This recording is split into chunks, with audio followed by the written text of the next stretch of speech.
Welcome to Food News Today.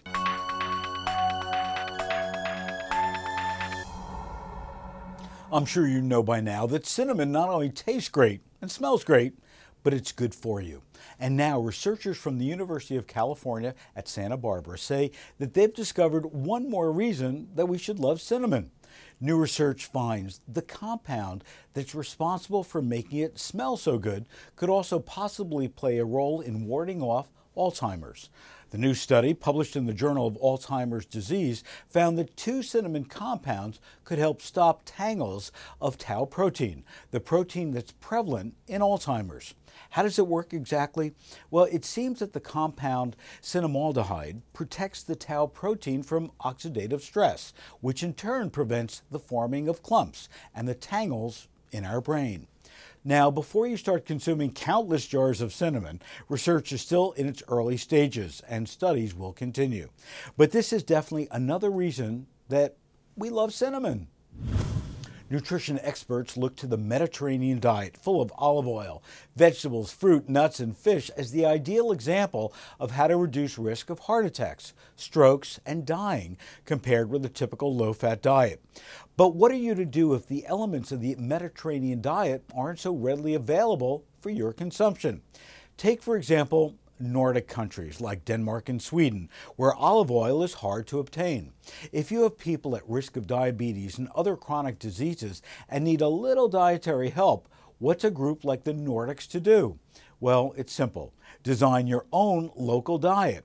Researchers in Iceland, Sweden, Denmark, Finland, and Norway set about to test local foods such as herring, grapeseed oil, also known as canola, and bilberries, a relative of the blueberry. They dished out a prescribed diet of these local foods to about 100 people with metabolic syndrome, a precursor to diabetes. After a period of about 24 weeks, their health was compared with that of a controlled group who ate butter instead of canola, fewer berries and vegetables, and had no restrictions on red meat, white bread, or sugar. The result?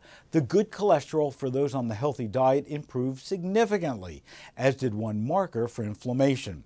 So are we witnessing the birth of a new diet trend, the Nordic diet? Well, maybe, although researchers do advise that since it contains many local produced food items, it might not be easy to consume by people outside of the Nordic countries. Perhaps it's time for us all to move to Sweden. Recently, here in Los Angeles, I was honored to be part of Hemp History Week, a nationwide public education campaign to celebrate the benefits and uses of industrial hemp. Within the U.S. right now, there's an ongoing debate as to whether or not federal policy should change to let U.S. farmers grow the crop. And as the debate continues to brew, a new documentary explores the question of why a crop with so many widespread benefits cannot be farmed in the U.S. today, especially since so many of our forefathers, including Ben Franklin, were actually hemp farmers. Here's a glimpse. The economics have shifted. Now it's about energy use. And so now these materials are starting to be focused on a lot more. I look at the range of materials out there. I cannot find one to match hemp. I can't find one that has such a low embodied energy, locks carbon in, that has such a low environmental impact, and harvested with minimum inputs in a matter of just a few months. You can separate the fibres, and it's the fibre that goes into loft insulation, car door panels, and it's the woody core that is mixed with lime cement to make hempcrete for construction. There's so many variations on hemp fabrics these days. They're beautiful fabrics that are all very breathable, comfortable, washable. It's just a quality thing. I love hemp seeds. I love them for breakfast, and then I have hemp milk.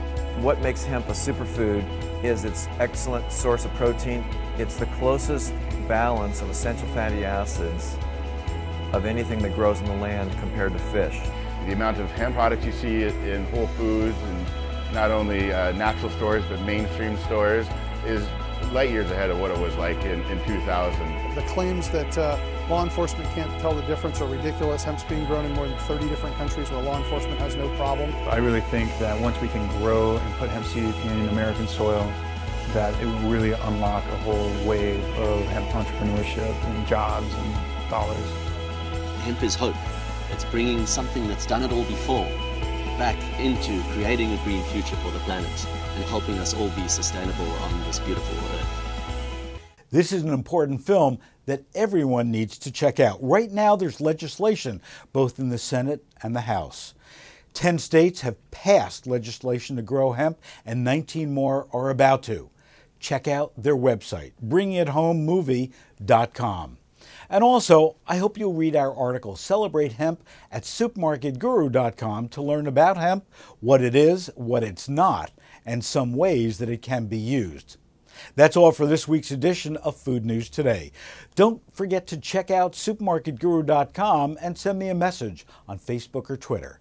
Food News Today is sponsored by ConAgra Foods, who shares with me the desire to provide the most current, interesting, and unbiased food news. Thanks for tuning in, and we'll see you next week.